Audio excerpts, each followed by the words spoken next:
lëvizjen vetëvendosit. Të dyja i ka, si me thonë, goza largë. Shisho, unë tash dëgjova e lexova, falë edhe çfarë jo tregoj si informat. Në PEI, PDK-ja ka lidhur koalicion parazgjedhor me LDK-n. Mitrovic, LDK-ja me PDK-n.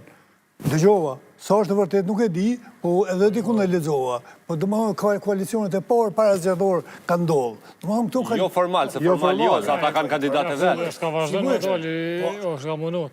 Po është një çështje tjetër, nëse veç pak zhvilloj edhe matutje qatë vi logjike që e nisë.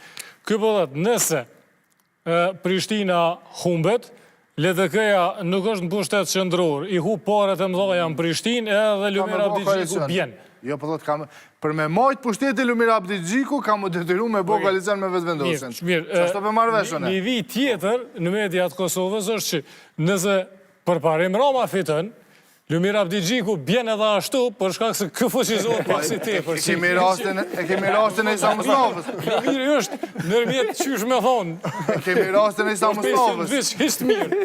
E kemi rastin e Isa Mustafës, sa nuk isha çudit, mirë po kjo ndodh në Parti Demokratike, nuk ndodh vetëvendosje. Për shembull, kur u fuqizoi ke Arben Viti ose Shpend Ahmeti, i hekshim i partisë. Çfarë është problemi? Formojshin fraksion ata. Po, je ka thonë që se krejt ideja e lirimit... Po, ne kuptova, qartë. Të dy teorit janë logjike edhe legjitime. Po, jo, ne mendoj që ati i konvenon çfarë do opsioni me fitu Prishtinën. Dhe me thonë, pastaj shtrohet gara për kryetar të partisë, dhe cilit të merë vota, s'ka kur gjë të keqe, është një vargare aty. Parimisht po, s'ka të keqe. Po qashtu është, po. Si lider, është shumë a mirë që kandidati jëtë me fitu kryeqytetin. Nëse fiton... Nuk bojnë kalkulimet e, është mirë me hupë.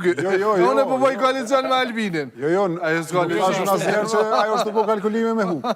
Nëse fiton, ajo është akoma ma i fuqishëm për me negociu në pushtet qendror. Po në regull është...